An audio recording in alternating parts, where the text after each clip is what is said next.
Salut la team, j'espère que tu vas bien de l'autre côté de ton écran. Aujourd'hui, je vais essayer de répondre à une question qu'on me pose vraiment très souvent, qui est quels sont les réglages que j'utilise pour mon Sony A6300. Alors l'idée, c'est pas forcément d'avoir les meilleurs réglages possibles parce que ça va dépendre en fait de ce que tu veux faire en vidéo. Moi là, ce que je te propose, c'est si tu veux reproduire le look des vidéos que je produis sur ma chaîne, bah, tout simplement, je t'invite à suivre cette vidéo et découvrir les réglages que j'utilise pour mon Sony A6300. Allez, c'est parti.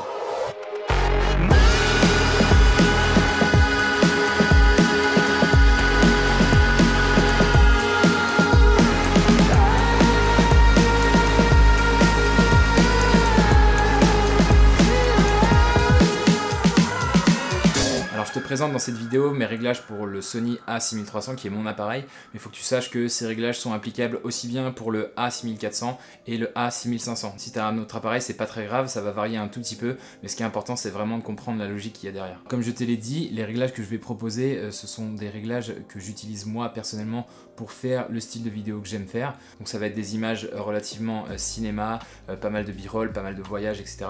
Donc ça va être assez adapté à ma pratique. Donc voilà, faut pas prendre vraiment au pied de la lettre les réglages que je vais te proposer là. L'idée, c'est vraiment de t'inspirer de ce que j'utilise moi et de l'adapter en fait à ta pratique. Alors on va pouvoir attaquer. L'idée, c'est très simple. J'ai connecté mon Sony A6300 à mon écran juste là. C'est pour ça que je le regarde un peu de temps en temps. Et je vais essayer de rentrer dans les menus avec toi tout simplement et t'expliquer pourquoi j'ai fait tel ou tel choix. Donc c'est parti, là on va dans le menu 2 directement, ici au niveau du format de fichier. Quand tu vas dans format de fichier, tu as le choix entre XAVC HD ou XAVC 4K. Tout simplement, donc ça va être la résolution de ton image que tu vas faire changer. Si tu te positionnes en 4K, tu seras limité à 25 images par seconde. Si tu te mets en HD, en 1080p, donc tu pourras aller jusqu'à 100 images par seconde. Mais je vais t'en parler un petit peu après. Donc là, en fait, moi, ce que je fais souvent, c'est que j'utilise le mode 4K pour les vidéos que je sais qui vont être à vitesse réelle, à vitesse normale. Donc ça va être les face cam, ça va être les interviews, les choses comme ça. Et quand je veux faire des vidéos un peu plus au look cinéma, voilà, des vidéos inspiration, des vidéos voyage, etc. Je passe la plupart du temps en 1080p, donc en XAVC HD. Ça va me permettre d'avoir une plus grande amplitude en termes d'images par seconde et ce qui va me permettre de faire des ralentis. Justement, je t'en ai parlé en ce qui concerne les réglages d'enregistrement. Ici, tu peux choisir le nombre d'images par seconde que tu vas avoir dans ta vidéo. Donc, moi, la plupart du temps, je shoot en 100p à 100 mégabits par seconde. Ça me permet de pouvoir ralentir la vidéo 4 fois, donc des ralentis qui sont assez importants. Et donc voilà, ça me convient, ça convient vraiment à la pratique que j'en fais. Alors, petit disclaimer ici, le fait de réduire ta vitesse d'image par seconde ici en 50 images par seconde, donc en 50p, ça va aussi diminuer ton bitrate, donc la qualité de chaque image sera pas forcément meilleure. Donc voilà, c'est une des particularités du Sony A6300. Alors passer mes vidéos en 100 images par seconde, ça va imposer un autre paramètre qui est la shutter speed ou la vitesse d'obturation. Tout simplement, je vais devoir la régler sur 1/200e. Alors c'est pour avoir un joli flou de mouvement au moment de la capture et voilà, pour se rapprocher le plus possible du look cinéma. Si tu sais pas de quoi je te parle, j'ai fait une vidéo dédiée au réglage sur le look cinéma juste là. Alors maintenant, je vais te parler de la mise au point. Je sais que c'est un sujet qui fait assez souvent débat. Il y a les mecs run and gun qui vont plutôt utiliser l'autofocus et les mecs plutôt de formation cinéma qui vont utiliser la mise au point manuelle. Moi, je suis quelqu'un qui fonctionne pas mal au run and gun. Donc si je rentre dans le menu ici, le mode de mise au point, ça va être AF continu. Je fais confiance à mon appareil tout simplement pour faire correctement la mise au point. Et je vais aussi modifier la zone de mise au point.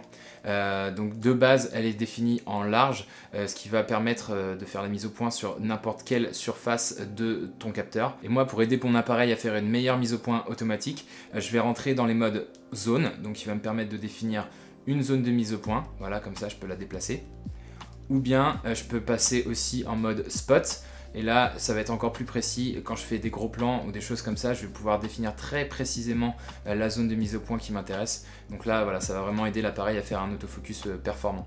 Ensuite, il y a aussi la vitesse d'autofocus. Donc là, je l'ai fixé en rapide pour que le moteur fasse rapidement la mise au point. Sachant que je fais beaucoup de vidéos ralenties, donc une mise au point rapide, ça va être assez intéressant pour moi. Alors ensuite, on peut passer à la correction d'exposition. Ça va permettre d'indiquer à ton appareil si tu veux un petit peu surexposer ou sous-exposer ton image. Donc moi je conseille toujours d'être un petit peu surexposé, donc à 0,7 ou à 0,3. Et donc ça va fonctionner que si on est en ISO automatique. Donc voilà, à partir de la correction d'exposition qu'on lui a déterminée, qu'on lui a définie, il va faire varier les ISO sur une certaine plage.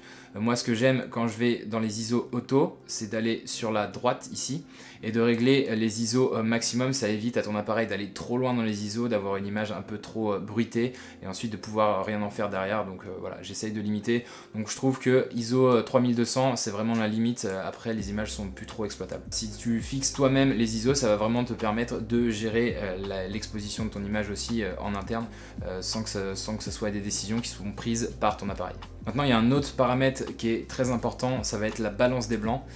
Donc c'est vraiment quelque chose de crucial parce que si tu veux avoir des séquences qui sont cohérentes les unes avec les autres, il va falloir que tu définisses, que tu fixes cette balance des blancs.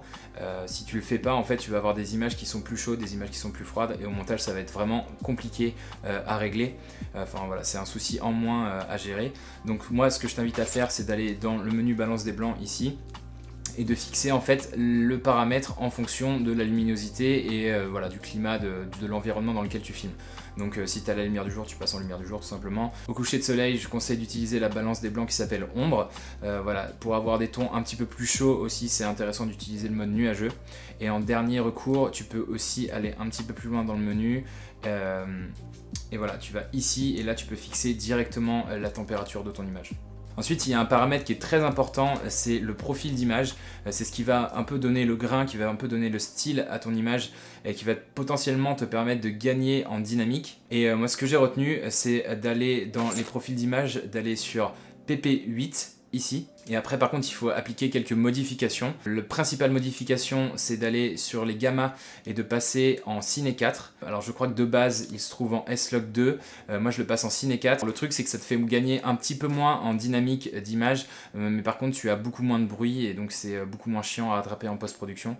Donc pour moi le Cine 4 c'est un bon compromis entre voilà, l'image neutre et l'image en S-Log qui est très atténuée, très écrasée, très peu contrastée, qui n'est pas forcément évidente à rétablir à l'étalonnage, qui en plus oblige l'appareil à pousser dans les ISO.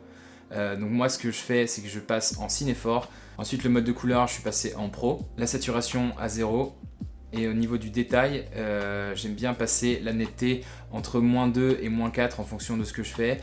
Donc ça c'est quand je vais filmer en 1080p. Quand je filme en 4K tu peux descendre à -5 ou -7 par exemple. Donc voilà, là par exemple j'étais à -2, ça me convient tout à fait. Donc voilà, c'est un peu la conclusion de mes tests là-dessus sur les profils d'image. C'est assez compliqué à aborder, il faudrait que je fasse une vidéo dédiée à ça. Mais voilà, ça c'est le réglage que j'utilise pour toutes mes vidéos. Donc si tu aimes le look de mes vidéos, bah, tout simplement tu as juste à reproduire ce schéma-là. Maintenant il y a un petit truc que j'utilise aussi qui m'aide pas mal à la prise de vue, c'est les marqueurs. Alors tu vas dans ce menu là, en fait juste ici, tu vas tout en bas, tu fais afficher marqueur on. Ensuite dans le menu 2 tu peux aller ici dans réglage marqueur et tu peux modifier l'aspect. Tout simplement ces marqueurs vont te faire apparaître des lignes blanches sur ton écran au moment de la capture et ça va te permettre d'anticiper le fait que tu viennes positionner des bandes noires à la fin sur ton montage. Donc ça te permet d'être plus précis au moment du cadrage et voilà, il y a plusieurs ratios qui te sont proposés ici. Voilà, moi celui que j'affectionne particulièrement c'est le 2.35 qui te permet d'avoir un look, enfin une image assez étendue, assez panoramique, assez cinéma. Voilà, tu vois que c'est assez simple. Si tu utilises ces paramètres là, tu pourras te rapprocher du look de mes vidéos. Mais comme je te l'ai déjà dit, voilà, faut aussi que tu penses à adapter tes réglages à ta pratique en fonction de ce que tu vas faire. Voilà, si tu veux faire des vidéos de sport, si tu veux faire uniquement des interviews, des vidéos institutionnelles, etc. Pensez toujours à la logique derrière et l'adapter en fait à la situation, à ta pratique. J'espère que ça t'a plu et que ça va t'aider pour tes futures créations. Si c'est le cas, pense au petit pouce. Et puis comme d'habitude, si tu as des questions, pense à les poser juste en dessous en commentaire. Je te dis à bientôt. Allez, ciao!